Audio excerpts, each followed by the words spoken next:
बच्चों को दुआएं, बड़ों को सलाम। फ़िज़ा है मेरा नाम। You watching morning with Fiza 24 news पर।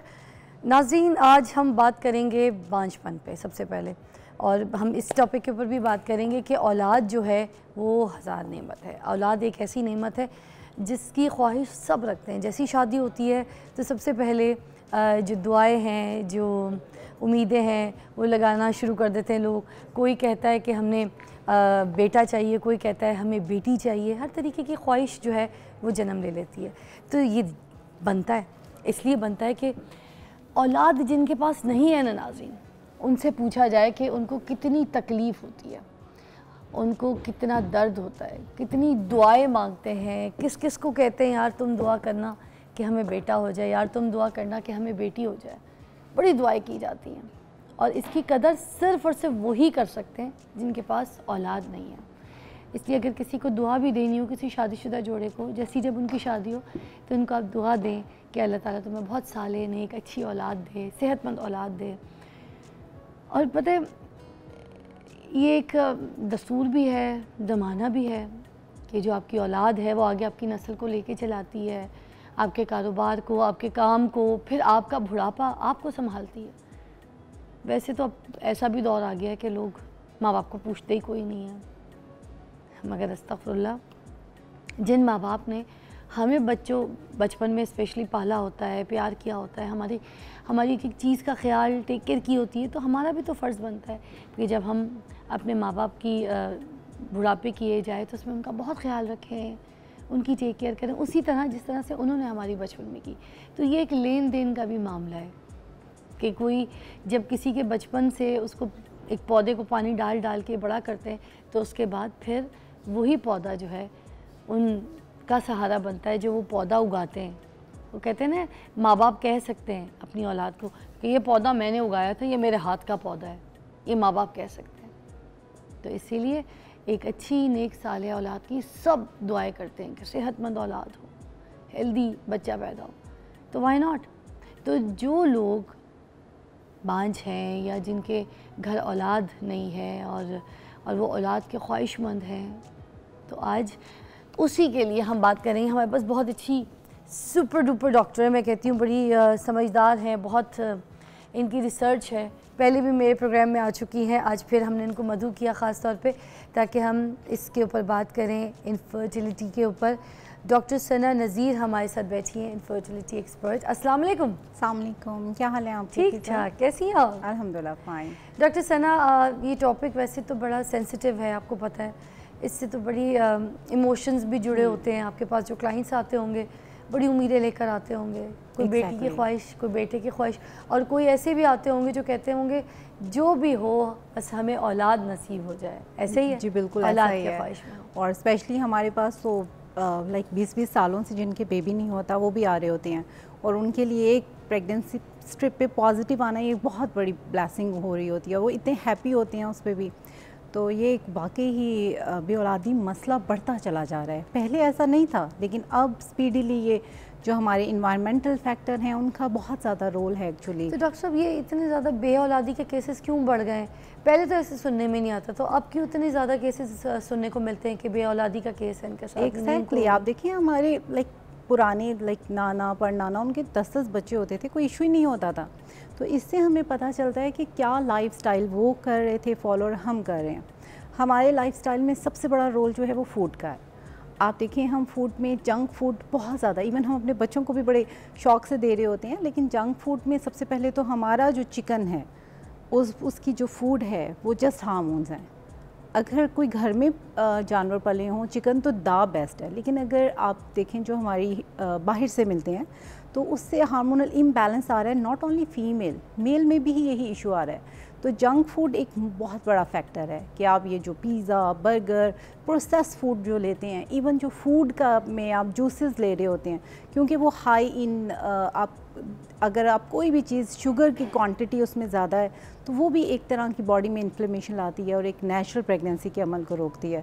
तो मैं आपके तवज्जुह से ये कहना चाहूँगी, अपनी लाइफस्टाइल को मॉडिफाई करें, बल्कि वही कर लें जो हमारे नाना परदादा, उन लोगों की लाइफ बहुत सिंपल थी। रात को जल्दी सोना, थोड़ा मोबाइल रहना, हम तो यहाँ यूजुअली जिसके पास भी ट्रांसपोर्ट है वो थोड़ा सा भी शॉपिंग करने भी जाएगा तो वो अपनी व्हीकल पे, ट्रांसपोर्ट पे चलने के अमल को हमारे यहाँ कम कर दिया गया। जाएंगे जिधर भी गाड़ी खड़ी करनी होगी, पार्क करनी होगी, कहीं पे भी कर देंगे, जैसे हमारे बाप की सड़क ये तो जाएं तो वहाँ पर दूर दूर जो है ना पार्किंग एरियाज, घर के रिहायशी भी वहाँ पर अपने घरों के बाहर ऐसे आम पार्क नहीं कर सकते, they have to park somewhere, you know, एक पार्किंग एरिया होता है और फिर वो वॉक करके जाते हैं, फाइन इतना देना पड़ता है।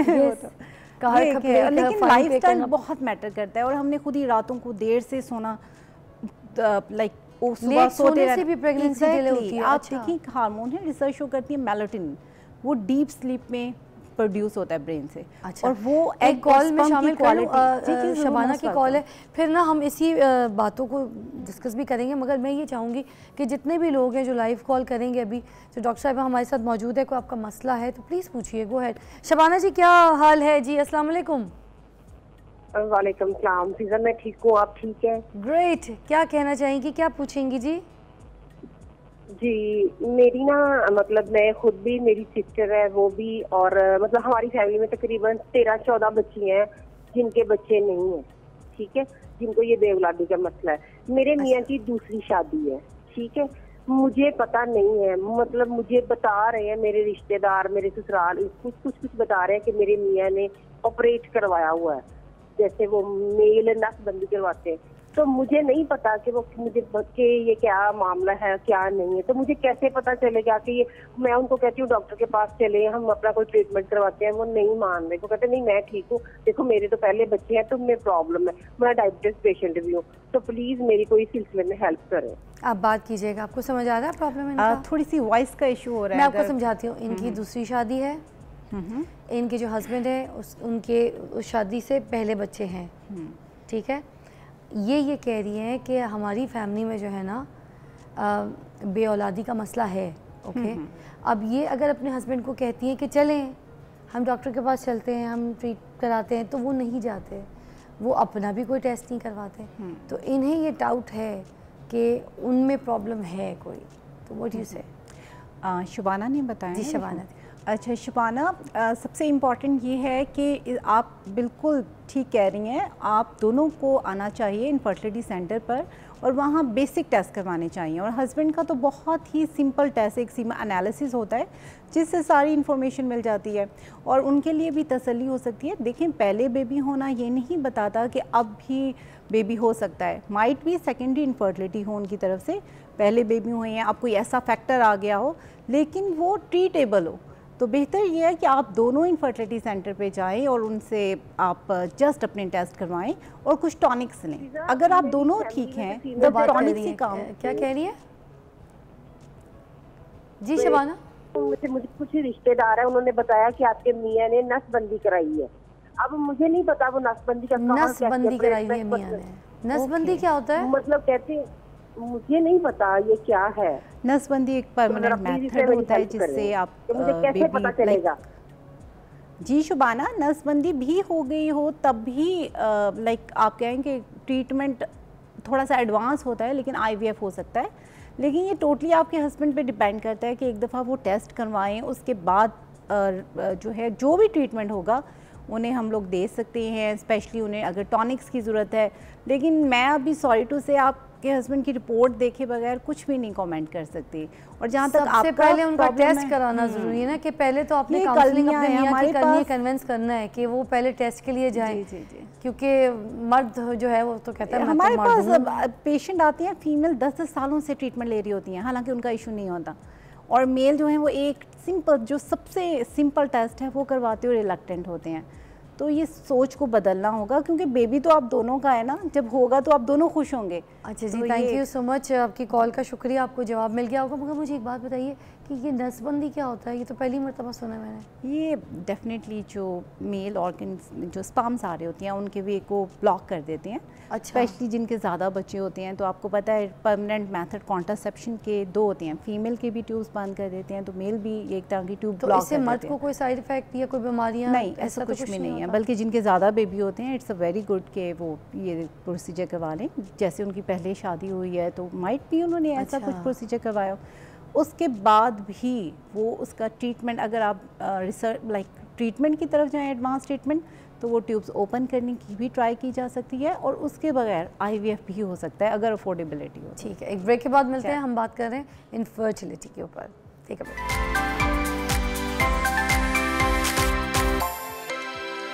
Welcome back. इनफर्टिलिटी के ऊपर बात करें, डॉक्टर सना हमारे साथ मौजूद है, हमें गाइड कर रही हैं और शी इज़ एक्सपर्ट, तो हम इनसे सारे सवाल करें। आप लाइव कॉल कर सकते हैं अगर आपको कोई मसला है और बेऔलादी का कोई मसला, बांझ पड़ने का कोई मसला, तो आप प्लीज़ आप कॉल करके अपना मसला जो है वो यहाँ पे पूछ सकते हैं डॉक्टर साहिबा से। अच्छा, मैं ये पूछना चाही थी कि ये वेट अगर औरतों का बढ़ जाए उसकी वजह से भी प्रेगनेंसी नहीं टिकती, is that right? Of course, not only female, male का भी अगर वेट बढ़ता है तो आपकी चांसेस बेबी ना होने के थोड़े बढ़ जाते हैं। वाई? बिकॉज आपका जो वेट है वो आपके हार्मोनल इनबैलेंस करता है। फॉर एग्जांपल, अगर मेल को आप देख लें, उनमें अगर वेट बढ़ता है तो जो उनके हार्मोन्स होते हैं, एंड्रोजन, टेस्टोस्टेरोन, वो कन्वर्ट हो जाती हैं एस्ट्रोजन में, जिसकी वजह से फीमेल हार्मोन बढ़ता जाता है और उनके हार्मोनल इम्बैलेंस होता है और बेबी ना होने की वजह बन सकती है। इसी तरह फीमेल का भी यही है कि अगर आपकी वेट बढ़ रहा होता है तो उसमें इंसुलिन एक हार्मोन होता है, उसको बॉडी यूज़ नहीं कर पाती, जिसकी वजह से इंसुलिन रेजिस्टेंस डेवलप होती है। और इंसुलिन एक ऐसा आपके लिए हार्मोन है जो कि एक तरह का वेट बिल्डअप करने में ज़्यादा एक रोल प्ले करता है। तो वेट को कंट्रोल करना, अगर किसी का बेबी नहीं हो रहा और उनका BMI ज़्यादा है जो कि वेट एंड हाइट रेशो होती है, तो उनको उस पर लाइक आप वेट को कंट्रोल करें, तो किसी ट्रीटमेंट के बगैर भी आपके नेचुरल बेबी के चांसेस हो सकते हैं। थायराइड पेशेंट्स हैं कोई, तो उनको भी क्या प्रॉब्लम होती है? PCOS? एग्जैक्टली, थायराइड और PCO का एक दूसरे के साथ लिंक है, ये भी एक हार्मोनल प्रॉब्लम है। तो जब थायराइड हार्मोन भी एक हार्मोनल प्रॉब्लम है, और जिसको भी PCO होता है उसमें थोड़ा बहुत थायराइड हार्मोन के लेवल TSH अगर प्रेगनेंसी नहीं होती अपने थायराइड टेस्ट भी करवाएं, चेक करवाएं। बल्कि 4 टेस्ट होते हैं, जैसे कि एक FSH, LH है, अच्छा, प्रोलैक्टिन एंड TSH, ये 4 बेसिक टेस्ट हैं और ये ज़रूर करवाने चाहिए। अगर इनसे ही आपको पता चल जाएगा कि क्या मसला है, तो जस्ट कुछ मेडिसिन ही आपके लिए जो हैं वो आपको प्रेगनेंसी PCO के बारे में भी डिस्कस कर लेते हैं। तो पहले बताइए देखने वालों को कि ये है क्या और ये क्यों हो जाता है, इससे क्या मसाइल पैदा होते हैं? एक्चुअली PCO एक तो हमारी पॉपुलेशन जो है एशियन पॉपुलेशन में बहुत कॉमन है, और उसमें हमने देखा है कि आजकल मेरे पास से मैरिड नहीं, अनमैरिड काफ़ी फीमेल्स गर्ल्स आ रही हैं टीन एज ग्रुप की, और उनका भी यही मसला है, पीरियड्स इरेगुलर हो रहे हैं, चेहरे पे बाल हो रहे हैं और वेट गेन कर रहे हैं। उससे जस्ट आपकी एक फ़िज़िकल तो आपकी हेल्थ पे अफेक्ट हो रहा है, लेकिन मेंटल हेल्थ भी बुरी तरह अफेक्ट होती है, क्योंकि कोई भी नहीं चाहता कि वो हेयरी लगे या वेट गेन हो। तो अब ये होता क्यों तो है? ये हो क्यों जाता है? हाँ, और मतलब क्या एकदम से हो जाता है? इसमें भी डेफिनेटली इन्वायरमेंटल फैक्टर का बहुत रोल है। आप ये जंक फूड बहुत ज़्यादा जो यूज़ कर रहे हैं उसका भी रोल है। डेफिनेटली फैमिलियल, जैसे अभी आपने लास्ट जो कॉल थी शुबाना, उन्होंने बताया कि हमारे बेबीज़ नहीं होते, बहुत सारे लोगों के माइट भी उनकी फैमिली में एक PCO का मसला चल रहा हो, इसकी वजह से इनहेरिटेड। लेकिन PCO के लिए मैं यही कहना चाहूँगी, PCO इज़ नथिंग। अगर आपको उसका आइडिया हो जाए उसे कैसे मैनेज करना है, तो आपके 1 नहीं 4 भी बच्चे हो सकते हैं। क्यों? अच्छा। क्योंकि आप वेट अगर रिड्यूस कर लेंगी, आप अपनी लाइफस्टाइल को इम्प्रूव करेंगी, यानी आप 40-50 मिनट वॉक करेंगे, आप कुछ ऐसी हेल्दी डाइट लेंगे और कुछ सप्लीमेंट लेंगे, तो आपके बहुत चांसेस हैं कि आपकी नेचुरल प्रेगनेंसी हो जाए। तो क्या वैसे PCO जो अगर कोई पेशेंट है तो PCO हमेशा के लिए ख़त्म हो सकती है अगर उसकी अच्छी तरीके से उसकी ट्रीटमेंट करवाई जाए? देखिए, ख़त्म PCO है तो उसकी सिम्टम कम्प्लीटली एक तरह की ख़त्म हो सकती हैं, लेकिन अगर किसी को PCO है तो है, ये नहीं है कि वो आपको जड़ से ख़त्म होगा, लेकिन आप अपनी लाइफस्टाइल को इम्प्रूव करेंगे तो आपको उसकी सिम्टम, यानी पीरियड, आपके माहवारी ठीक हो जाएगी, आपके बेबी हो जाएगा, आपके चेहरे के बाल ख़त्म हो जाएंगे, वज़न कम हो जाएगा, तो और क्या चाहिए? यानी उसके सिम्टम कंप्लीट आप कंट्रोल कर सकते हैं। अच्छा, मर्दों में कौन से ऐसे मतलब बांझपन के मसले जो कभी ठीक नहीं हो सकते? मर्दों में अगर जेनेटिक है, यानी कि अगर फैमिली में ही बेबीज़ कम हो रहे हैं, वो ख़ुद भी एक ही, उनके फादर एक हैं, फिर आगे बच्चा एक हुआ, और आप देखेंगे उनकी फैमिली में टोटल बच्चों की एक तरह की कम तनासुब है बच्चों के होने का। दूसरा जो मेन अगर हम सीम एनालिसिस कराते हैं उसमें स्पर्म्स नहीं आते, जिसे एज़ोज़ूस्पर्मिया बोलते हैं, तो उसमें डेफिनेटली बेबी के एक तरह का जो है वो ना होने के चांसेस होते हैं। लेकिन अगर कोई ऐसा हो इशू, तो फिर भी हम उन्हें कुछ ना कुछ सप्लीमेंट देकर एक तरह की जो अगर बायोप्सी कर लेते हैं, लाइक मेल डॉक्टर्स जो हैं वो उसमें से स्पर्म जो हैं प्राइवेट पार्ट में से निकाल कर तब IVF कर सकते हैं। तो आज साइंस ने इतनी तरक्की कर ली है कि अगर कोई रीज़न्स हों जिसकी वजह से स्पर्म्स नहीं आ रहे, तो उसकी वजह से लाइक उनका छोटा सा ऑपरेट करके चेक कर लेते हैं कि अगर बॉडी स्पर्म्स बना रही है मेल की, तो वो यूज़ करके एक IVF यानी एग और स्पर्म को यूनाइट करके एक बेबी बनाकर वो उनकी मिसेस में रखा जा सकता है। अच्छा, ये भी बता दीजिए कि ये जो मर्द के कुछ ऐसे मसाइल हैं जिनका इलाज मुमकिन है, वो कौन कौन से हैं ताकि लोग अपनी ट्रीटमेंट करवा लें? जी, मर्द के तो डेफिनेटली है, इसीलिए हम हमेशा इनकरेज करते हैं कि हस्बैंड वाइफ दोनों आएँ, क्योंकि मर्द के जो मेन इश्यूज़ हैं वो स्पर्म जो जर्सों में होती हैं उनकी मोर्टेलिटी, उनकी साख्त, उनकी रफ्तार और का इशू होता है। जो रफ्तार है उससे बेहतर किया जा सकता है अगर वो सिगरेट पी रहे हैं उसे 6 मंथ के लिए स्टॉप कर दें। इसी तरीके से अपने लाइफस्टाइल को बदलें। जंक फूड का उसमें भी बहुत बड़ा रोल है। और कुछ सप्लीमेंट इंपॉर्टेंट होते हैं, फॉर एग्जांपल जिंक लेना, विटामिन C लेना, विटामिन D लेना, क्योंकि हमारा इन्वायरमेंटल ऐसे फैक्टर है और हमारी डाइट में भी सप्लीमेंट और विटामिन की डेफिशिएंसी अगर होती है, तो अगर ऐसा कोई होता है और उनकी रिपोर्ट में होता है कि माइल्ड प्रॉब्लम है, कोई सीवियर प्रॉब्लम नहीं है, तो वो ट्रीटेबल है। वो आप सिर्फ अपनी लाइफस्टाइल को इम्प्रूव करके कुछ सप्लीमेंट लेके और इवन कुछ मेडिसिन भी होती हैं जो दे के। अच्छा, सांगला से अजीम साहब की कॉल है, कुछ पूछना चाह रहे हैं। अस्सलाम वालेकुम जी। वालेकुम सलाम साहब। अजीम साहब, टीवी का वॉल्यूम बंद करना पड़ेगा, मुझे आवाज़ नहीं आएगी। हेलो, अस्सलाम वालेकुम सर। जी, क्या पूछना चाहेंगे अजीम साहब? सर, शादी को 7 माह हो गए। शादी को 7 माह हो गए, ठीक है। फिर? हाँ जी, 7 माह हो गए, प्रेगनेंट में बहुत मसला आ रहा है, इसलिए आपको मशवरा लेने डॉक्टर साहब। रिपीट कीजिएगा, क्या कह रहे हैं? डॉक्टर साहब से मशवरा लेना है भाई। जी, वो मशवरा का सवाल क्लियर नहीं आ रहा उनको। मैं ये कह रहा हूँ, प्रेगनेंसी से मसला आ रहा है, मशवरा लेना है कोई। अच्छा, हाँ जी। अगर 7 महीनों का बता रहे हैं, 7 माह हो गए शादी को, तो बच्चा नहीं हो रहा, मशवरा लेना चाह रहे हैं। 7 महीनों का एक्चुअली अगर आपकी एज 35 से कम है और लाइक आपकी 40 और आपकी मिसेस की 35 से कम है, तो you need to wait for 1 year. आप नेचुरली ट्राई करें 1 ईयर के लिए अगर आप लोगों का कोई प्रॉब्लम नहीं है।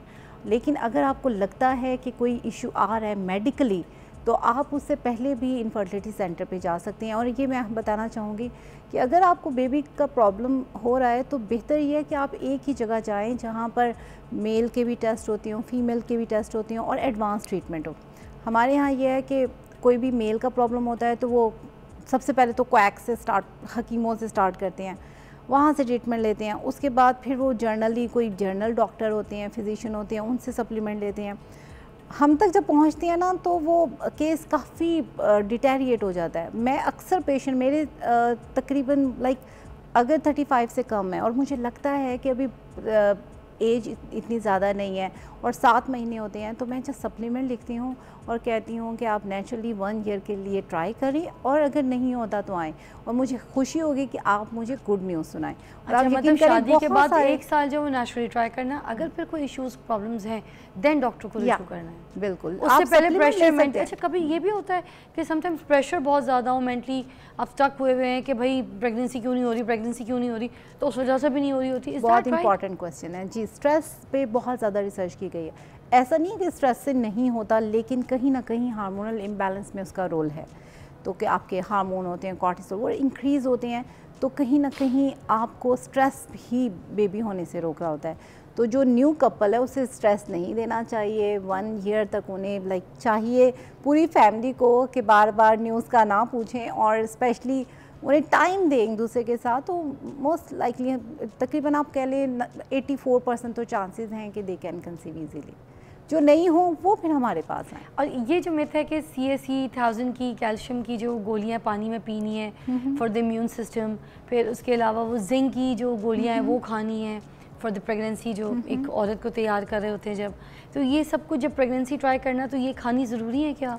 एक्चुअली हमारे डॉक्टर्स भी अगर हमारी डाइट परफेक्ट है, फ्रूट्स है, वेजिटेबल है, हम आयरन की गोलियां भी देते हैं। हाँ जी, एक्चुअली हमारी फीमेल एनीमिक है। अदरवाइज़ हमें अगर डाइट, मैं यूके में हूँ तो मैं किसी को भी ना दूँ, जस्ट विटामिन डी ही दूँ क्योंकि वहाँ डेफिशिएंट होता है। लेकिन हमारे यहाँ क्योंकि पहले ही ऑलरेडी इतनी डाइट पे ध्यान नहीं दिया जाता है और ये जंक फूड पे ज़्यादा यूज़ किया जाता है तो विटामिन डेफिशिएंसी होती है। तो जस्ट कुछ सप्लीमेंट देने से ही मैंने देखा है कि काफ़ी लोग प्रेग्नेंट हो जाते हैं, specially vitamin D. Just vitamin D जो है वो इतना डेफिशिएंट आजकल आ रहा है कि अगर आप विटामिन डी पेशेंट्स का पूरा करें, हस्बैंड वाइफ का, तो उससे भी काफ़ी अच्छा रोल है। और फॉलिक एसिड हम कहते हैं कि बेबी एबनॉर्मल ना हो इसलिए देते हैं, लेकिन नहीं, फॉलिक एसिड हर मेल फीमेल दोनों के लिए ज़रूरी है। जिंक फीमेल के लिए ज़रूरी है, जिंक का होना, जिंक जब वो प्रेगनेंसी प्लान कर रहे हो तभी स्टार्ट कर दें सप्लीमेंट, इसमें कोई साइड इफेक्ट नहीं है। और इसके साथ लाइफस्टाइल इंप्रूव करें, रात को जल्दी सोएं, पानी का इंटेक बढ़ा दें, फ्रूट्स वेजिटेबल खाएं, जंक फूड से अवॉइड करें। ठीक है, तो बहुत आरिफ वाले से सलमा की कॉल है, कुछ पूछना चाह रही है। जी अस्सलाम वालेकुम सलमा। हाँ जी वालेकुम सलाम जी, मैं सनिया हूँ, सलमा नहीं हूँ, सनिया। अच्छा सनिया जी बेटा। हाँ जी हाँ जी, आपका माशाल्लाह प्रोग्राम बहुत अच्छा जा रहा है। मैंने डॉक्टर साहबा से पूछना था कुछ। हाँ जी थैंक यू जी, पूछिए। तो हाँ जी, मैंने ये पूछना था कि आपकी मेरे ना 2 बच्चे हैं, एक मेरा बेटा 7 साल, एक बेटा 7 साल का बोलने के, एक 7 साल का है और एक 5 साल का है। ठीक। तो वो हमारी कजन मैरिज थी ना, तो इस वजह से मेरे बच्चों में कुछ मसले मसाइल, बहुत ज्यादा बोलने के मामले में थोड़ा सा ऑटिज्म का मसला भी था। तो इस वजह से ना बहुत जाने की बहुत कुछ बच्चों का मैंने स्पीच थेरेपी भी करवाई, बहुत से पढ़ने के मामले में भी जितने दूसरे बच्चों जितने नहीं है, मतलब वीक हैं थोड़े से ना, लफ्जों की पहचान भी इतनी नहीं होती। तो इस वजह से मैं बहुत परेशान हूँ। तो मैं चाहती थी कि अल्लाह ताला मुझे बेटी दे दे। मैं ये सोचती हूँ कि अल्लाह ना करे वो भी इनकी तरह हुई, इनके जैसे मसले मसाइल हुए तो बहुत मुश्किल हो जाएगा। मैं डॉक्टर साहबा से ये पूछना चाहती हूँ कि क्या प्रेगनेंसी प्लान करने से पहले या प्रेगनेंसी के दौरान कोई ऐसे हालात है कि जिसकी वजह से जो बच्चे ऐसे ना हो वो ठीक हो सकते हैं? मतलब परेशान है माँ, है ना, परेशान है। आप फोन पे हमारे साथ ही रहें, ये बता रहे हैं जी। सनिया नाम बताया, सनिया? हाँ सनिया जी। अच्छा जी सनिया, I am really sorry for your baby के को तो कोई भी प्रॉब्लम हो तो माँ बहुत ज़्यादा डिस्टर्ब हो जाती हैं, और आपका क्वेश्चन भी जेन्युइन है, आपको स्ट्रेस लेवल भी बिल्कुल ऐसा ही होता है।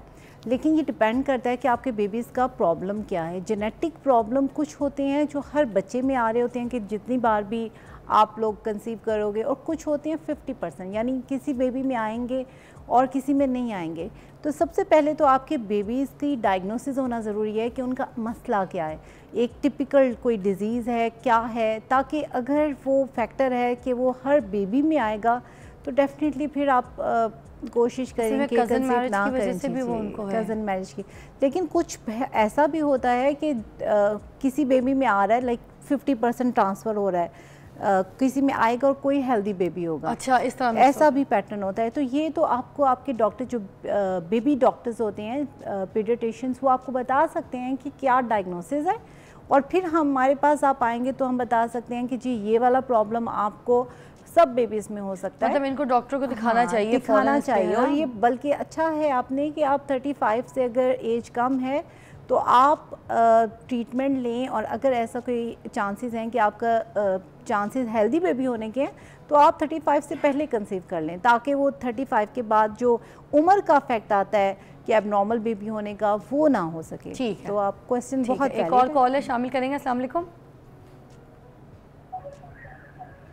हेलो, वालेकुम सलाम जी, क्या कहेंगे, पूछिए हमजा भाई। मैडम मैं ये कहना चाह रहा था कि मैडम से मशवरा लेना था जी कि हमारी शादी को हो गई है 2 से 2.5 साल ना। 2.5 साल शादी को हो गए, ठीक है जी।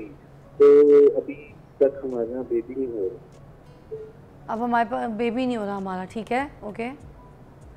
तो इसका मशवरा, ठीक है, मैं अभी डॉक्टर साहब सबसे पहले क्या करना चाहिए? आपने कहा साल का वेट करना चाहिए, ठीक है। अब कौन सी ऐसी चीज़ें खानी में, वाइटमिन्स में अगर बता दें तो, कि 2.5 साल हुए शादी को तो एज कम ही होगी, यंग ही एज के होंगे, पता नहीं आजकल डेट भी हो रही है। एज क्या है बेगम की? उनकी 24 है मैडम, और मेरी 28 है। ओके, इनकी भी छोटी है, 28 23। तो हमसा ऐसा है कि अगर 2-3 साल आपके हुए हैं तो आपको ज़रूर रजू करना चाहिए इनफर्टिलिटी सेंटर पे। वहाँ अपने बेसिक टेस्ट ज़रूर करवा लें, कुछ वाइटामिन्स, कुछ ऐसी चीज़ें भी बता दें जो पहले वो खा के और ट्राई करें। आप जब पूरी हिस्ट्री देंगे ना, फॉर एग्जांपल आपकी पूरी कंप्लीट हिस्ट्री ली जाएगी आपकी वाइफ की, तो अब टाइम है कि आप पहले देखिए कि प्रॉब्लम कहाँ है। अगर प्रॉब्लम गई है तो उसका अगर वो ट्रीटेबल प्रॉब्लम है तो आप ट्रीट करवाएं, और अगर वो ट्रीटेबल नहीं है तब आपको परेशान होने की ज़रूरत है। तो सबसे पहले तो आप अपने बेसिक टेस्ट करवाएं, अपनी वाइफ का अल्ट्रासाउंड करवाएं, एक इनर स्कैन होता है जिसमें पता चल जाता है फीमेल के अंडे कितने हैं, उसका करवाएं, अपना टेस्ट करवाएं, और अगर सब कुछ ठीक है तो फिर रिलैक्स हो जाएं। आप कुछ मेडिसिन दी जा सकती हैं जिससे आपके चांसेस प्रेगनेंसी के बढ़ाए जा सकते हैं, लेकिन अगर आपको फ्रूट्स, वेजिटेबल, लाइफस्टाइल में वाली कोई ऐसी बात नहीं, आप अपनी लाइफस्टाइल को भी इम्प्रूव करें, स्ट्रेस लेवल को कम करें। अगर आप बिल्कुल ठीक है तो आपको डॉक्टर के पास जाने से रिलैक्स हो जाएंगे। ठीक है, ये नहीं आप सोचें डरें कि जी जाएंगे तो पता नहीं वो क्या कह देंगे। Thank you so much doctor Sana, बहुत बहुत शुक्रिया आपकी तशरीफ आवरी का। आपने बहुत अच्छी तरीके से सारी कॉल्स का भी जवाब दिया, लोगों को गाइड किया। आपको फिर हम मदू करते रहेंगे इंशाल्लाह। एक ब्रेक के बाद आपको मिलते हैं।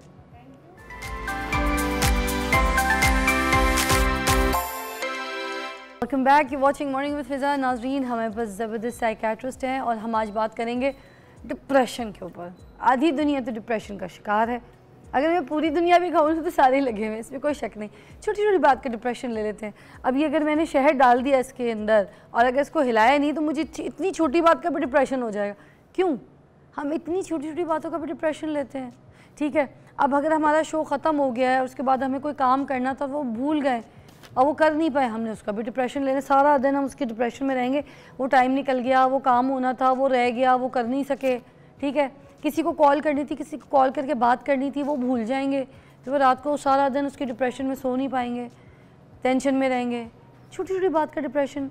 किसी से कोई बात करेंगे, किसी ने अगर अच्छे मूड से, अच्छे लहजे से हमें जवाब नहीं दिया, उसकी नेचर का, उसके मुँह का, उसका डिप्रेशन भी हम अपने ऊपर तारी कर लेते हैं कि उसने ऐसे। किसी ने ज़िंदगी में आपको ना कर दिया, अब आपको ना सुनने की आदत नहीं है, उसका डिप्रेशन लेके बैठ जाते हैं।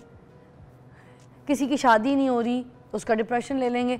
रिज़ल्ट में ऊपर नीचे मार्क्स आ गए, उसका डिप्रेशन ले लेंगे। दर्जी ने कपड़े अच्छे नहीं सिए, तंग सी दिए, उसका डिप्रेशन ले लिए। औलाद ने बदतमीज़ी कर दिया, उसका डिप्रेशन। तो क्या सब चीज़ें डिप्रेशन से जुड़ी हुई हैं हमारी? हमें कुछ चीज़ें अल्लाह पे भी तो छोड़नी होती हैं। उसका काम है, वो खुदा है, उसने हमें बनाया है, उसका निज़ाम है, उसकी कायनात है।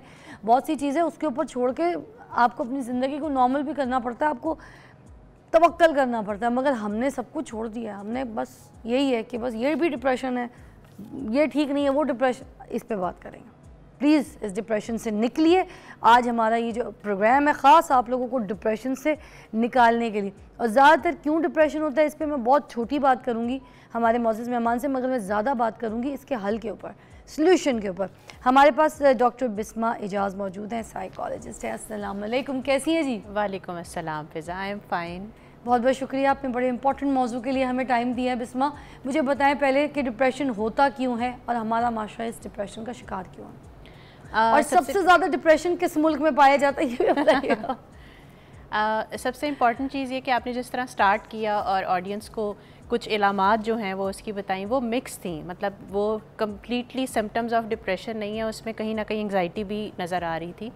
बेसिकली डिप्रेशन को डिफ़ाइन करना सबसे ज़्यादा ज़रूरी है, बिकॉज़ आमतौर पे ये टर्म जो है वो लोगों की ज़ुबान पे इतनी ज़्यादा रवां हो चुकी हुई है कि वो किसी भी सिचुएशन में हो उन्होंने अपने आप को ये सिग्निफाई करना होता है कि they are undergoing depression.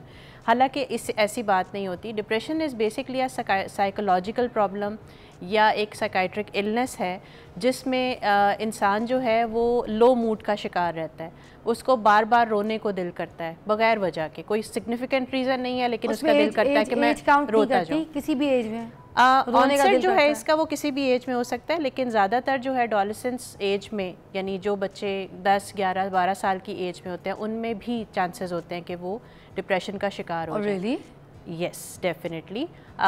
World wide जो इसकी स्टैटिस्टिक्स हैं उसके मुताबिक ऑनसेट एज जो है वो 10 से 12 साल की उम्र जो है वो समझी जाती है, और अगर उस वक्त इसकी प्रॉपर ट्रीटमेंट ना की जाए या इसके साथ इसके लिए प्रिकॉशनरी मेजर्स ना लिए जाएं तो फिर ये प्रोलॉन्ग करती है और एडल्ट लाइफ में बच्चे हैं वो किस चीज़ का ट्रॉमा डिप्रेशन लेते हैं? तालीम का डिप्रेशन के रीजंस माँ जो बाप हैं का या घर का या टॉयज का या दोस्ती, लोगों को ना ये चीज़ समझने की ज़रूरत है कि डिप्रेशन जो है वो सिर्फ और सिर्फ सिचुएशन की वजह से नहीं होता। सबसे इम्पॉर्टेंट चीज़ जो डिप्रेशन को डायग्नोज करने में देखी जाती है वो उसकी जेनेटिक बेसिस देखी जाती हैं कि अगर ख़ानदान में, पेरेंट्स में, फोर फादर्स में डिप्रेशन जो है उसकी एक रेशो नज़र आ रही है तो फिर चांसेस ज़्यादा होते हैं कि जो आपके ऑफस्प्रिंग्स यानी बच्चे हैं उनमें भी डिप्रेशन जो है वो नज़र आएगा। अच्छा। तो सबसे इंपॉर्टेंट चीज़ जो है वो एक पर्सन का जेनेटिक मेकअप है। आप विरासत में जैसे कुछ चीज़ें, आपकी आँखें जो हैं, आपका चेहरा जो है, आपके फेशियल फीचर्स जो हैं वो जिस तरह आपके माँ बाप से मैच करते हैं, उसी तरह माँ बाप की ज़हनी सेहत जो है वो भी आप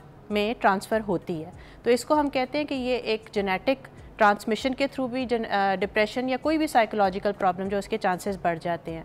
उसके अलावा अगर जेनेटिक सिचुएशन नहीं है तो फिर एनवायरमेंटल यानी आप जिस माहौल में रहते हैं उसके फैक्टर्स जो है वो बहुत सिग्निफिकेंट रोल प्ले करते हैं डिप्रेशन के कॉज होने में। उसमें स्ट्रेसर कोई भी हो सकता है। एक पर्सन का थ्रेशोल्ड लेवल कितना है, उसकी सेंसिटिविटी का लेवल कितना है, उस पर डिपेंड करता है कि वो अपने माहौल में होने वाले फेलियर्स या नुकसानात जो उनसे किस तरह गो थ्रू करता है, और अगर वो उसको काबू नहीं पा रहा होता तो उसकी चांसेस ज़्यादा होते हैं कि वो डिप्रेशन का शिकार हो जाता है।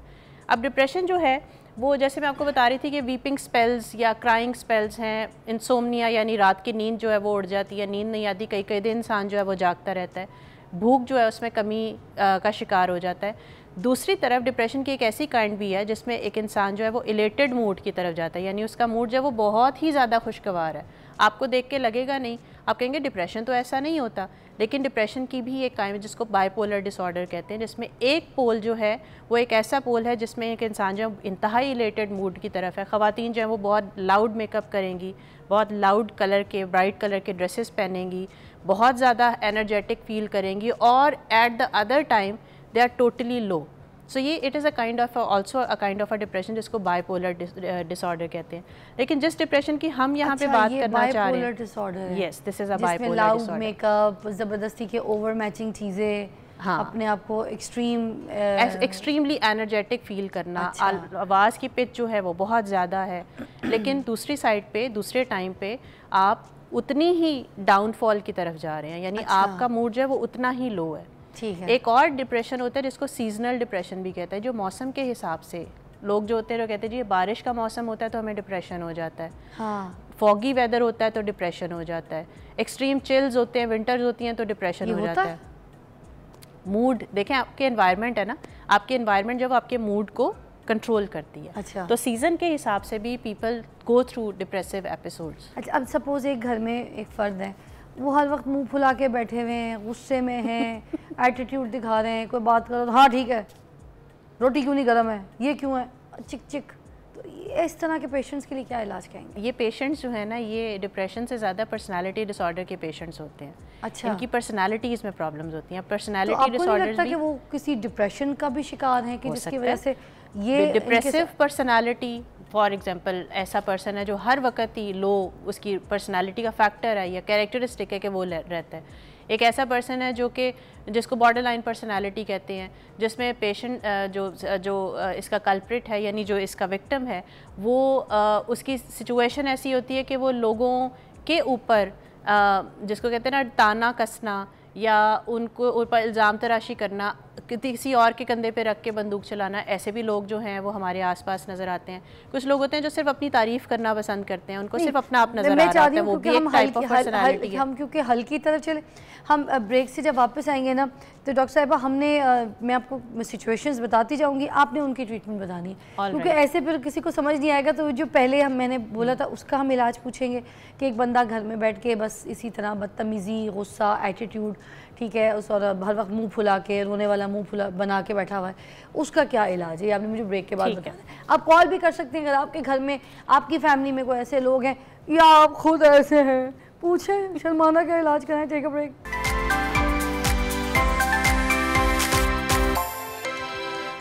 Welcome back, you watching morning with Fiza, और हम यहाँ पर बात करें डॉक्टर बिस्मा इजाज़ से कि ये जो डिप्रेशन है ये क्यों होता है। मैंने एक सिचुएशन यहाँ पर बताई थी, आप लोग कॉल भी कर सकते हैं अगर आपकी फैमिली में या आप में कोई ऐसी सिचुएशन है जिसको लगता है कि आप डिप्रेशन का शिकार हैं, तो इसका इलाज होना बहुत ज़रूरी है। इसको ऐसे छोड़िएगा नहीं। अगर कभी कहीं पे भी आपको लगता है कि आप किसी चीज़ के डिप्रेशन में, तो खुलिए, पूछिए, इलाज करवाइए अपना। तो आज आप कॉल भी करके पूछ सकते हैं। मुझे बताइएगा, घर में कोई एक फ़र्द डिप्रेशन का शिकार है, मुंह फुला के बैठा है, रोने वाला फेस बनाया हुआ है, हर वक्त बात नहीं करना, जवाब नहीं देना, गुस्से में रहना, चिड़चिड़ा रहना, ऐसे लोगों के लिए क्या ट्रीटमेंट आप तजवीज़ करेंगी? अच्छा, ये सिचुएशन जो है ना फ़िज़ा, इसमें दो तरह के लोग हैं। एक वो जो इस प्रॉब्लम का शिकार है, जैसे वो पर्सन जो इरिटेबल मूड में है, और एक वो जो फैमिली है जो उसके साथ डील कर रही है। तो सबसे पहले अगर फैमिली की बात करें तो फैमिली जो है उसका सबसे इंपॉर्टेंट जो फैक्टर होता है वो ये कि they should be empathetic, because आम तौर पे ऐसे लोग जो इरिटेबल होते हैं उनकी फैमिलीज़ उनको इग्नोर करना शुरू कर देती हैं। वो इस चीज़ की अहमियत को नहीं समझती कि वो भी एक इंसान है जिसको अटेंशन की ज़रूरत है, इसलिए उनका रिस्पॉन्स या रिएक्शन जो उनकी तरफ होता है बहुत ज़्यादा अब्यूज़िव किस्म का होता है। तो उनके लिए ये है कि they should have an empathetic approach, और उसको बैठ के उसको सुनना ज़रूरी है। जहाँ तक बात है उस पर्सन की जो इरिटेबिलिटी का शिकार है, उसके लिए इम्पॉर्टेंट चीज़ ये है कि वो अपने आप को आइडेंटिफाई करे कि उसके इंटरेस्ट्स क्या हैं, क्योंकि आम तौर पे ऐसे लोग जो होते हैं वो बहुत अलूफ़ रहना पसंद करते हैं, उनको ज़्यादा लोगों से मेल जोल अच्छा नहीं लगता, इसलिए जब वो उस सिचुएशन में होते हैं तो दे फील फ्रस्ट्रेटेड। जो इंटरेस्ट उनके हैं, जिन सिचुएशन में वो कंफर्टेबल फील करते हैं, उसमें अपने आप को एंगेज करें। हमारी जो सोसाइटी है उसमें आप देखते हो कि लोग जो है फ़िज़िकल एक्टिविटी में बिल्कुल इन्वॉल्व नहीं होते। सुबह उठा, नाश्ता किया, काम पे गए, कुर्सी पे बैठे रहे सारा दिन, और उसके बाद शाम को घर आए एंड खाना खाया और सो गए। People don't know the effectiveness of being physical in the sense कि they should regularly take a walk, because 30 minutes daily walk जो है वो आपके मूड को इस हद तक चेंज करती है कि आपको अंदाज़ा भी नहीं होता। जो लोग रेगुलर वॉक करते हैं उनको आप देखें, वो हमेशा चहकते रहेंगे, वो हमेशा खुश रहेंगे, उनके चेहरे पे हमेशा स्माइल्स होती हैं। 9 बजे से उनको चॉकलेट्स भी, अगर सुबह 9 बजे से पहले उनको चॉकलेट्स खिलाई जाएँ तो क्या उनके हैप्पी हार्मोन्स जाग सकते हैं? It depends. मैं वो हेल्थ साइकोलॉजिस्ट हूँ जो चॉकलेट इंटेक पे कभी भी ये नहीं कहती कि जिसको नहीं लेना चाहिए। पहले अगर चॉकलेट्स खिलाई जाए तो उसमें बड़े, वैसे तो सारा दिन भी खाने से हैप्पी हार्मोन्स जाग जाते हैं चॉकलेट से, बट रिसर्च ये थी कि उससे मोटापा भी नहीं होता, हेल्थ भी ख़राब नहीं होती, और 9 बजे से पहले चॉकलेट खा लेते हैं, हैप्पी हार्मोन्स जागते हैं। बिल्कुल ली जा सकती है। आप अपने डेली कैलोरी काउंट के मुताबिक अगर उसका इंटेक करते हैं and you take a healthy breakfast and a daily walk, then obviously आपकी बॉडी जो है वो एनर्जेटिक फील करती है। तो इरिटेबल पर्सन जो है उसके लिए ये है कि वो अपने आप को फिज़िकली एक्टिव करे। जिस सिचुएशन में बैठा हुआ है उस कमरे में, हम एक ही माहौल के अंदर रहने के आदी होते हैं, एक ही कमरा है, उसमें एक ही बेड है या एक ही सोफा, हमने सारा दिन उठना है और उसके ऊपर ही बैठना है। डेली मॉर्निंग में हमने वही काम करना है, उठ के सामने न्यूज़ लगा लेनी है, टीवी देख लेना है या कोई ड्रामा देख लेना है, खाना खाना है टेबल पे, लोगों को मूड दिखाना है, आप फिर चले जाना अपने ही घर में डिफरेंट स्पॉट्स जो है उसको डेली मॉर्निंग में उनको यूज़ करना शुरू करें तो चेंज ऑफ रूटीन जो है वो भी आपके मूड को बहुत अच्छे तरीके से मैनेज करती है। एक ब्रेक के बाद मिलते हैं। आप कॉल कर सकते हैं, पूछ सकते हैं, अगर आप डिप्रेशन या किसी ट्रॉमे का शिकार हैं तो खुल के इलाज करवाइए। एक ब्रेक के बाद मिलते हैं।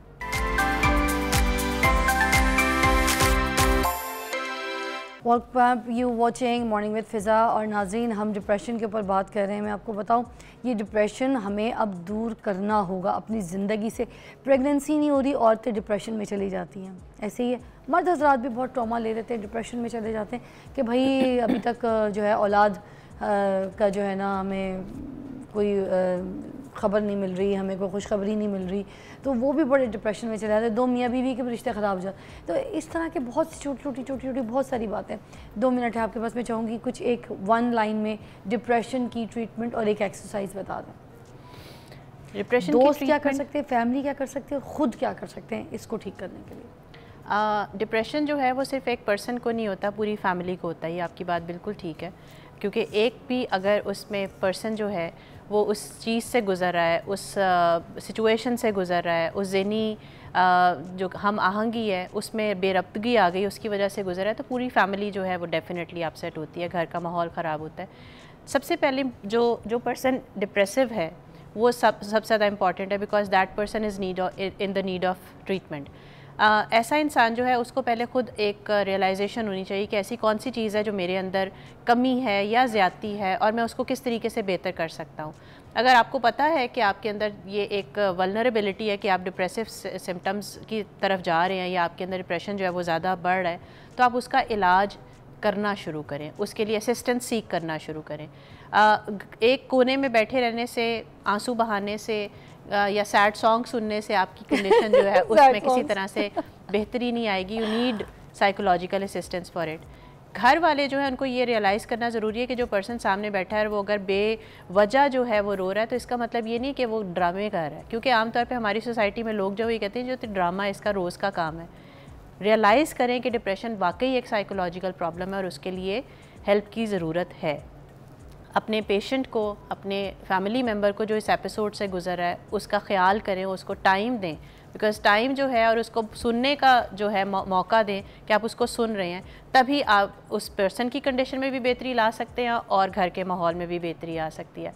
ओवरऑल अगर इसकी टेक्निक की बात करें तो डिप्रेशन की जो बेहतरीन इलाज होता है, जो मतलब इंस्टेंट रेमेडी है, एक होती है एरोमा थेरेपी, जिसको आप कहते हैं कि अच्छी जो फ्रेगरेंसेस हैं उस तरह की फ्रेगरेंसेस अपने आसपास अगर आप ज़्यादा रखते हैं, जैसे लेवेंडर है या लाइट फ्रेगरेंसेस जो हैं, तो वो आपके मूड को इलेट करती है। आपकी ऐसे सूंघ लो तो नींद भी बड़ी आती है, नींद भी बड़ी आती है। Very nice. तो it's something which relaxes you from inside. आपके जो हैप्पी हार्मोन्स हैं वो सिक्रीट होना शुरू होते हैं।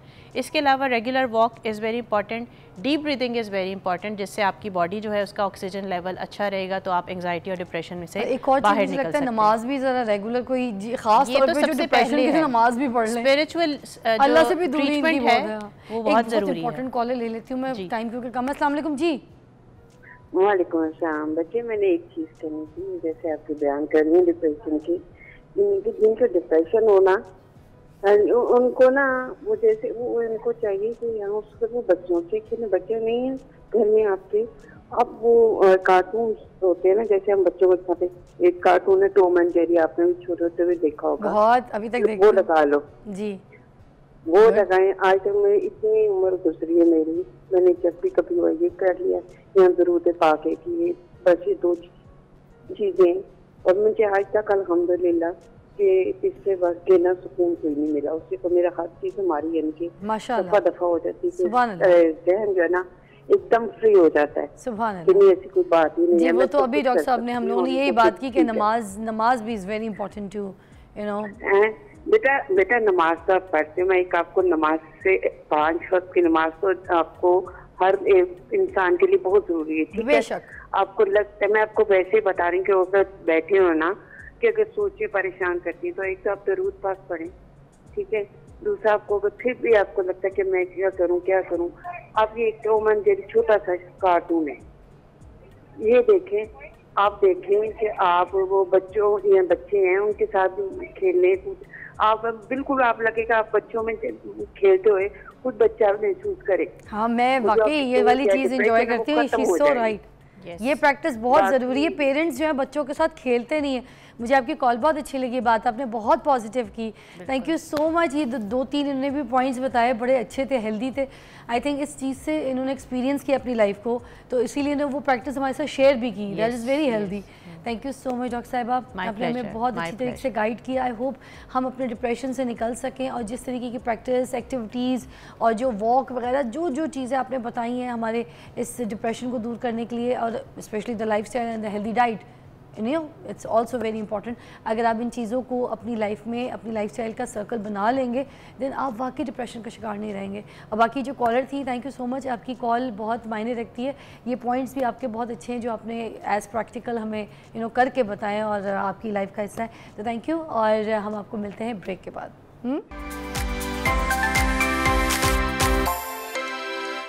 वेलकम बैक नाज़रीन, यू वॉचिंग मॉर्निंग विद फ़िज़ा। अभी मैं आपको एक बहुत ही इंटरेस्टिंग सी कहानी सुनाने वाली हूँ, और ये कहानी जो है आपके दिल को छू जाएगी। इस कहानी से आप अपने आप को जोड़ें, आपकी ज़िंदगी बदल जाएगी। तो ये कहानी गौर से सुनिएगा। नाज़रीन, कहते हैं जब जुनून, लगन, आपका पैशन बन जाए तो इंसान हैरत अंगेज़ करिश्मे जो है वो करना शुरू कर देता है। रास्ते पथरीले हों और मंजिलें कठिन, नामुमकिन को मुमकिन कर दिखाता है। ज़िंदगी की मुश्किलात के समंदर को पार कर तैर कर वो आगे अपनी जो मंजिल है उसको पा लेता है। तो लहरें जो है उसमें डूबने के बजाय इंसान के आगे लहरें भी जो है ना वो कहती हैं कि हमने हार मान ली, तुम जीत गए। पाँव में छाले और टूटे बदन के साथ भी लड़खड़ाते कदम और लरसता अज़म जो है ना, जब मंजिलों की तलाश में भटकता है नाज़रीन, तो इसमें बिजली सी गूंज जाती है जो उसे पहाड़ जैसा हौसला देती है। फिर वो इंसान लहरों के रहमो करम पर बिल्कुल भी नहीं होता, बल्कि सीना तान कर हर तूफ़ान के सामने डट कर चलता है। जब मुश्किलात को रोकता, ख़त्म करता, फातेह की तलाश में निकलता है, तो कामयाबी जो है ना उसके कदम चूमना शुरू कर देती है। कुछ ना होने पर मायूसी का मातम करने के बजाय जब कुछ पाने की लगन, तमन्ना आपके दिल में आ जाए ना, तो दुनिया में वही शख्स, वही औरत मुकाम पाती है। सीना तान कर अपनी कामयाबी का जश्न मनाता है। जेब में पैसे हो या ना हो, खाना पेट भर कर खाया हो या फाका कश हो, अगर सीने पे ख्वाहिशों के ज़ख़म हो या तानों के चर्चे, सब मेहनत और लगन का जज्बा अगर साथ होना, तो ये बहुत गहरे ज़ख़म होते हैं ना, जहरीले ज़ख़म होते हैं ना, वो भी भरना शुरू हो जाते हैं। तंस और ताने, ये जो सीना है ना उस पर तमगे से जाते हैं। जो इंसान अपनी सेल्फ़ रिस्पेक्ट और डिग्निटी के ऊपर कॉम्प्रोमाइज़ ही नहीं करता, तो सर उठाकर जीता है माशरे में, गुट गुट कर नहीं मरता और सीना तान कर कहता है, मैं हूँ नाकाबिले शिकस्त, मैं हूँ चैम्पियन, मैं हूँ अरशद नदीम। मैंने अपने ज़ोरे बाजू के बलबूते पर दुनिया भर के सामने अपने मुल्क का झंडा जो है वो बुलंद किया है। मैंने पाकिस्तान को ओलंपिक्स में मेडल जीत कर दिया, और सबसे बढ़कर मैंने अपने पाकिस्तानियों का दिल जीत लिया। हाँ जी, अरशद नदीम ही है जिन्होंने अपनी गांव की गलियों में आय हाय हाय हाय अपना आप तलाश करना शुरू कर दिया। खेतों खलियानों में दौड़ते दौड़ते पाँव के छाले हैं, जिस्म में पसीना तो बहुत आया होगा, मगर देखें आप, लगन के सामने उसकी थकन जो है ना वो हार गई। मेहनत और जज्बे के सामने मुश्किलात ने तो सर झुका दिया। मायूसी और नाउमीदी ने अरशद नदीम के सामने घुटने टेक दिया। उसके कोच ने उसका हाथ थामा और उसकी कमर पे थपकी और उसे चांद तारे तोड़ कर लाने का एक जो सबक है वो पढ़ा दिया। अरशद नदीम 18 बरस की उम्र में चैम्पियन थ्रो का कौमी, मतलब जेवेलियन जो चैम्पियनशिप थी उसका ये कौमी चैम्पियन बन गया। क्या बात है, जेवेलियन थ्रो का कौमी चैम्पियन बनना कोई आसान बात नहीं थी। साउथ एशियन गेम्स में उसने गोल्ड मेडल जीतकर सबको अपनी जानिब मुतवज्जा कर लिया और ओलंपिक्स के लिए क्वालिफाई भी कर लिया इतना इजीली। कॉमनवेल्थ गेम 2022 में इन्होंने जो है ना 90 मीटर जेवेलियन थ्रो का एक रिकॉर्ड बना लिया। और गुज़िश्ता अब टाइम पे अभी देखें कि इन्होंने पाकिस्तान के लिए जो सिल्वर मेडल जीता वो दुनिया भर से दाद वसूल कर रहे हैं माशाल्लाह से। अहले वतन ने उन्हें कांधों पे उठा लिया है, सर आँखों पर बिठाया है और वो खुशी और फ़ख्र से कौमी हीरो का तमगा अपने सीने पे सजाए, सीना तान कर सबका हीरो बन गए, सबके दिलों की धड़कन बन गए। पाकिस्तान की सबसे जो मकबूल सेलुलर फ़ोन यू फ़ोन जी और PTCL, इन्होंने अरशद नदीम की अजीम कामयाबी का जश्न भी मनाया।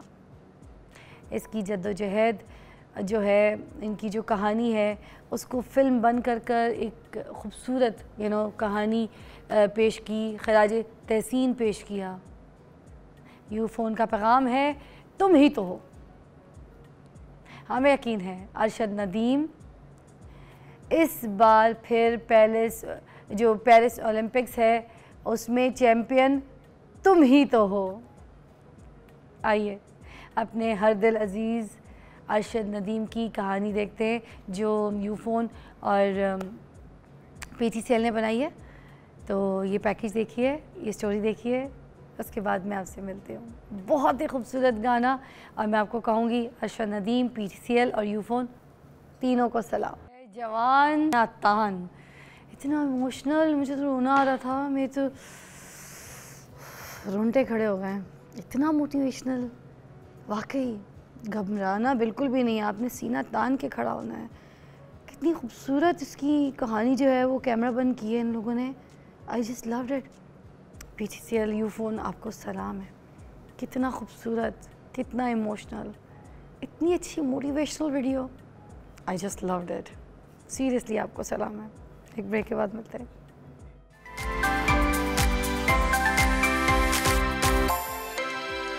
Welcome back. आप देख रहे हैं मॉर्निंग विद फ़िज़ा। नाज़रीन, कल जैसे मैंने अपने शो पे अपने इंट्रो में ये शिकायत की थी, क्योंकि मैं डिप्रेशन में थी, मैं घर से निकली हूँ तो मैं ऑनलाइन बिल जमा करा रही थी, मुझे समझ नहीं आ रहा था कि मैं घर पे थी कोई नहीं, मैं तो लंदन थी, ठीक है, और मैंने अपने शोज़ रिकॉर्ड करवा दिए थे पहले ही, तो मैं घर पे नहीं, सारा स्टाफ छुट्टी पे, सब कुछ, कोई बिजली नहीं, कोई इस्तेमाल नहीं, कोई AC नहीं, कोई पंखा नहीं, कोई बत्ती नहीं। फिर आपका ये लाख रुपए का बिल कैसे बनता है? मतलब मेरा 98,000 समथिंग कुछ अमाउंट का बिल आया, ऑलमोस्ट लाइक लाख रुपए ही हो गए। तो ये क्यों? मैं तो थी ही नहीं पीछे, जब मैं खुद इस चीज़ की गवाह हूँ कि भाई मैं घर पे थी नहीं, मेरे बिजली के इतने ज़्यादा यूनिट्स, इतने बिल जो हैं वो क्यों आए। तो मैं ये सोच रही थी कल सारा दिन, मैं ये सोचती थी कि ये तो हर बंदे की स्टोरी है, हर घर की स्टोरी है, पर ये तो सबके साथ हो रहा होगा। बस ये कि कभी कभी हम बिल नहीं देखते, कभी हम चीज़ नहीं देखते, हमें समझ कोई नहीं आती, कभी हम यूनिट का मीटर नहीं देखते। एनीवे, तो इस वजह से हमसे ये गलतियाँ हो जाती हैं, कोताहियाँ, या हमें समझ नहीं आता और हम बिल पे कर रहे हैं, बिल चोरी हो रहा है, क्या हो रहा है, यूनिट बढ़ रहा है। इन सब चीज़ों के ऊपर बात करने के लिए मैंने कल ही प्लान कर लिया था कि आज हम यहाँ पर जो है ना शायद से प्लस आपको बुलाएंगे, जो कि सीनियर रिपोर्टर हैं सिटी न्यूज़ नेटवर्क के, और इनको बहुत ज़्यादा जो है इन सब चीज़ों की जो है नॉलेज है। मैंने कहा कि मैं इनको दावत दूंगी, आज हमारे साथ मौजूद है। अस्सलाम वालेकुम शाहिद सिफा साहब। और आप जो है एक और मेहमान मेरे साथ इन्हीं के बराबर में तशरीफ़ फरमा है, इलियास भट्ट साहब हैं, हॉकी प्लेयर भी थे ये और ओलंपियन हैं, इतने सारे मेडल्स इन्होंने जीते, मगर इनकी कहानी इन्हीं की ज़ुबानी आपको भी सुनाती हूँ, फिर आगे चलते हैं। जी, सबसे पहले तो आप बताइए कि आपने कितने मेडल्स जीत लिए हैं? अस्सलाम वालेकुम जी, बिस्मिल्लाहिर्रहमानिर्रहीम। मैं पाकिस्तान हॉकी टीम में 1987 में आया था और 1992 तक खेला हूँ पाकिस्तान। ठीक है। वो कंटिन्यू खेला हूँ, जितने भी इवेंट थे उसमें वर्ल्ड कप था, ओलंपिक था, एशियन गेम्स थी, एशिया कप था, चैम्पियंस ट्रॉफी थी, इंदिरा गांधी गोल्ड कप था। 5 मेरे पास इंटरनेशनल गोल्ड मेडल हैं, 2 सिल्वर मेडल हैं, 2 ब्रॉन्ज मेडल हैं। 2 हमने इंडिया में जीते थे, हमने एक एशिया कप और एक इंदिरा गांधी गोल्ड कप। एक चाइना में जीते थे, एक हम हॉलैंड में जीता था गोल्ड मेडल, और एक अमेरिका में था John for Canadian hockey tournament international, उसमें गोल्ड मेडल था मेरा। तो अभी ये जो आपकी स्टोरी है ज़रा मैं चाहूँगी लोगों तक भी शेयर करें, इतने सीनियर पर्सनालिटी हमारे साथ मौजूद हैं। आपने पाकिस्तान को बहुत कुछ दिया, आप जैसे लोग एक्चुअली, और पाकिस्तान ने आपको क्या नहीं दिया वो बताना है आपने। मैं एक्चुअली अपने गवर्नमेंट से अपील भी की है मैंने, सदर आसिफ जरदारी साहब से, प्राइम मिनिस्टर शहबाज शरीफ साहब से, आर्मी चीफ हाफिज आसिम मुनीर साहब से, और मोहतरमा मरीम नवाज साहबा से, चीफ मिनिस्टर से, कि मेरी माली दाद रसी की जाए ताकि मैं अपने पाँव पे खड़ा हो सकूं। ये मेडल जोन से हैं, ये पाकिस्तान की अमानत हैं, ये अगर मेरी किसी ने दाद रसी ना की तो मेरे पास फिर एक गुर्दा है, मैंने आगे भी पहले बोला था कि गुर्दा है, गुर्दा बेच के मैं अपनी जोन से अपनी कफ़ालत अपने बच्चों की कर सकता हूँ और अपनी ज़िंदगी की जो ज़रूरत ज़िंदगी है वो पूरी कर सकता हूँ। आपके कितने बच्चे हैं? मेरे माशाल्लाह 2 बेटे 2 बेटियाँ। और किस एज के हैं? छोटे हैं अभी, बहुत छोटे हैं अभी। तो उनकी तालीम, अखराजात? नहीं जी, मेरे बच्चे स्कूल से नहीं जा रहे क्योंकि वो पैसे नहीं है, सीधी सी बात है, घर में खाने के लिए पैसे नहीं है। हमारे जैसे जो शुरफा है ना, सफेद नाम है, आप मुल्क को इतना कुछ दिया है, सफेद पोश जो लोग हैं ना, वो पहली को आने को डरते हैं। वो इसलिए कि जब पहली आती है तो उनको पता है कि हमने बिजली का बिल देना है, किराया देना है, सुई गैस का बिल देना है, बच्चों की फीसें देनी है, खाने पीने की तो बाद में बातें आती हैं। तो हमारे पास तो खाने पीने की चीज़ें, पैसे नहीं होते तो हमने बिल कहाँ से जमा करवाना है और बच्चों की फीसें कहाँ से जमा करवानी है, ये तो रब ही जानता है। तो दोनों बेटे दोनों बेटियां बिल्कुल तालीम से अभी नहीं, एक बेटी तो बहुत छोटी है, 2-2.5 साल की है। अच्छा। 2 बेटे और एक बेटी है जो घर में बैठे, दोनों माशाल्लाह कुरान हाफिज हैं, लेकिन मैं उनकी तालीम जो उनसी है वो पूरी नहीं कर सका मैं, जिसकी वजह से वो घर बैठे हैं, वो भी एहसास कमतरी में है। तो मैंने तो गवर्नमेंट से बड़ी अपील की है कि कोई अल्लाह वाला बंदा, कहीं से कोई जवाब आए जो अपने किसी ने मुझे अभी तक मरीम नवाज जी को किसी गवर्नमेंट के किसी अदारे से कोई, मैं स्पोर्ट्स मिनिस्टर साहब के भी ऑफिस गया हूँ, उन्होंने भी मिलने 12-13 दफ़ा गया हूँ, वो भी नहीं मिले मुझसे। अपना हॉकी फेडरेशन जो मेरा घर है, पाकिस्तान हॉकी फेडरेशन, वहाँ गया हूँ, वो तो मिलने के वो दरवाज़ा आदि नहीं है। तो जो जिस पे बीत रही होती है ना, वही पता होता है उसको कि उसने क्या करना है तो क्या करना है। अब बिल जो इतना कुछ दिया उन्होंने पाकिस्तान को, मेडल्स दिए, नाम कमा के दिया, पाकिस्तान का सर बुलंद किया, उनका झंडा लहराया। पाकिस्तान ने उनको क्या दिया? 76 रुपये यूनिट, जो सबसे महंगी तरीन बिजली है, ये दे दिया है सिपरा साहब। देखें, बिस्मिल्लाहिर्रहमानिर्रहीम, मुझे बड़ा अफसोस हो रहा है बुज़ुर्गों की बात सुन के कि वो कब 87 जब हम लोग पैदा हुए थे तब से वो उन्होंने खेला इस चीज़ को और पाकिस्तान का नाम रोशन किया, लेकिन आज जिस घर का जिक्र कर रहे हैं कि उसके दरवाजे उन पे बंद हो गए हैं, ये बड़ा अफसोस का मकाम है। हमारे यहाँ ये अलमिया है कि कोई अगर पाकिस्तान की बका के लिए या पाकिस्तान का नाम रोशन जब भी कोई करेगा, आप देख लें, फ़नकारों को देख लें, बहुत सारे ऐसे लोग हैं जो कसम पुरसी की हालत में इस दायरे फ़ानी से कूच कर गए, कोई पूछने वाला नहीं है। ऐसे में मेरे ख़्याल में जो इस तरह के हीरोज़ हैं, इनके लिए कोई ना कोई वजीफ़ा मुंतखब होना चाहिए, मुकर्रर होना चाहिए मंथली। देखें, हाफ़िज़ कुरान से बड़ी तालीम कौन नहीं है, लेकिन साथ में दुनिया की जो तालीम है वो भी बड़ी ज़रूरी है, वो होनी चाहिए ताकि मुस्तकबिल संवर सके, आगे शादियाँ, बच्चे, सारी चीज़ें। पाकिस्तान का नाम ऊपर गया है ना, कितने देखें, ये देखें इतने सारे मेडल्स पड़े हैं, ये बड़ा आसानी से कह देना है कि ये मेडल मैंने जीता, ये जीता, ये आसान नहीं है। और दूसरा आपने बिल्कुल ठीक कहा कि 76 रुपये यूनिट के हिसाब से चैंपियंस ट्रॉफी है। साहब देख के दुख हो रहा है, मैं आपको बताऊं सीरियसली यार, ये सारे पकड़ने सब पाकिस्तान को दिए हैं। जी सर, ये जूनियर वर्ल्ड कप का है, ये इधर और भी हैं। मैं अभी ब्रेक पे आपको सारे मेडल सीधे करके दिखाती हूँ, ठीक है? एक ब्रेक लेती हूँ, फिर मैं आपको मेडल दिखाती हूँ सीधे करके।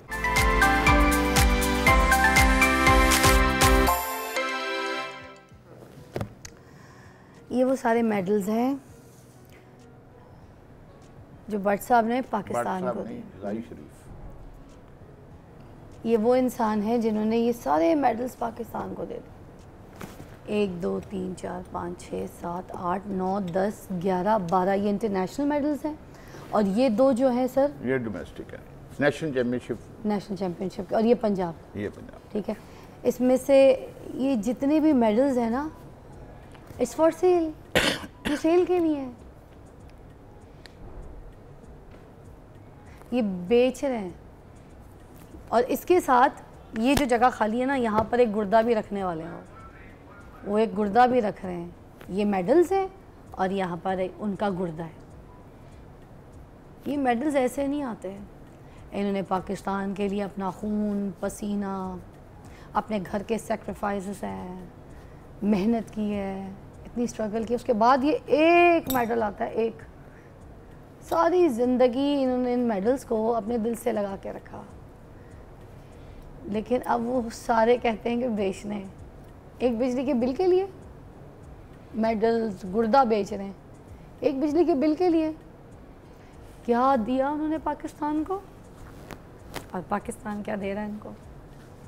किसी ने बिन बताए इनके बिजली का बिल जमा करा दिया, नाम भी नहीं बताया। मगर चलो एक बार आगे, 4 बच्चे हैं छोटे छोटे, 2 मियाँ बीवी हैं, 2 कमरों का घर है, पंखा है, कूलर है, कैसे गुजारा करते होंगे? आगे कैसे चलेगा? अपने जिस्म की आर्गन्स और ये मेडल्स बेच दें, इनके लिए कुछ नहीं किया हुकूमत ने।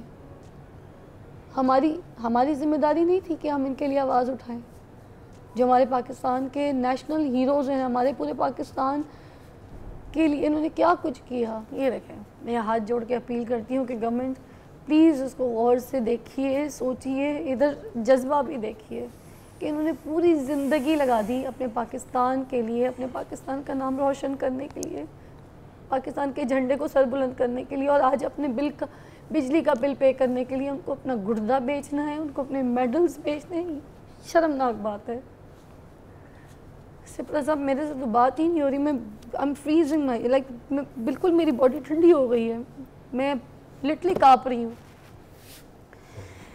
ये वक्त, मैं आज आर्टिस्ट हूँ सिपरा साहब, एक बात है, कल को मैं मर जाऊँ, मेरे साथ भी ऐसी होगा, मैंने भी अपनी ज़िंदगी लगाई। ये तो वो हैं जो हीरो हैं, इन सब के साथ ये हम क्यों मजबूर हैं इतनी महंगी बिजली लेने के लिए, मुझे बताएं ना। देखें, इसका बेसिकली आप बिल्कुल ठीक कह रही हैं। मैंने पहले भी जिक्र किया है कि बहुत सारे फ़नकार ऐसे हैं जो इस दायरे फ़ानी से कूच कर गए इस हालत में, लेकिन पूछने वाला कोई नहीं। लेकिन ये जो एक बिजली का बिल जो हर महीने आपके घर में डिलीवर हो रहा है, ये बहुत सारे लोगों को नफसियाती मरीज़ बना रहा है। ये साहब हमारे साथ आज मौजूद हैं, लेकिन ये अब घर घर की कहानी है। और एक लफ्ज़ इन्होंने बोला कि सफ़ेद पोश, और इस वक्त सबसे ज़्यादा इफ़ेक्टिव जो है वो सफ़ेद पोश है, जिसने अपने घर का गुजर बसर भी करना है, जिसने बिजली के बिल्स भी अदा करने। और 1 लाख रुपये 80,000 ये आज से साल पहले होता था कि कोई बहुत आसाइश वाली जो ज़िंदगी गुजारा है बंदा, ये उसका बिल है। लेकिन ये 70-80 हज़ार अब रूटीन का बिल है, कम से कम 12-15 हज़ार बिल है। तो हुकूमत ने जो 2 दफ़ा टैरिफ चेंज किया है, अब मुझे बताएं कि 48 रुपये का टैरिफ हो गया है, 35% उस पर टैक्सीज़ हैं, उसके साथ आपका FPA है, उसके साथ आपका क्वार्टर टैरिफ है, ये सब मिलता है। तो आप 70% तकरीबन आप बिजली इस्तेमाल करते हैं, 30 to 35% आप टैक्सीज़ दे रहे हैं। लोगों को इस वक्त बिल अदा करना इतनी मुश्किल हो चुकी है, आप सोच भी नहीं सकते। मैं तो आपके आगे भी मेरे आगे हाथ ना जोड़िए, विफाक के आगे, विफाकी हुकूमत के सामने हाथ जोड़िए। मैं आपके आगे भी हाथ जोड़ती हूँ, आप प्लीज़ गवर्नमेंट के आगे हाथ जोड़ें। ले जी, मैं भी जोड़ लेता हूँ। तंग आ गए खुदा की कसम, हम किधर अपनी ज़िंदगी जी रहे हैं, हम किधर, हम किसके आसरों पे जी रहे हैं। अपनी ज़िंदगी ख़त्म कर रहे हैं, मेहनत कर रहे हैं, शक्कत कर रहे हैं, भाई भाई को मार रहा है, कैसी कैसी खबरें मिल रही हैं सुनने को। किस चीज़ की सजा है हमें? हम थोड़ी सी अयाशियाँ करने के लिए है इस तरह, जिनको फ्री यूनिट मिलते हैं वो कम कर दें। ये हाथ मेरे जुड़े ही हैं, खुदा के लिए कुछ रहम कीजिए। ये जो IPPs है ना हमारे, जो हमारे मुल्क में लगे हुए हैं, उनके सामने हाथ जोड़ती हूँ कि प्लीज़ अपील करती हूँ कि बस कर जाएं, अपनों का भी ख्याल कर लें। खुदा के लिए कमा लिए पैसे, जितने पैसे कमाने थे कमा लिए हैं, ये सिचुएशंस में हम पे रहम करें खुदा के लिए। मेरे मुंह से कुछ और निकल जाएगा, ये बस हाथ जुड़े हुए हैं मेरे। बहुत शुक्रिया, कल मिलते हैं।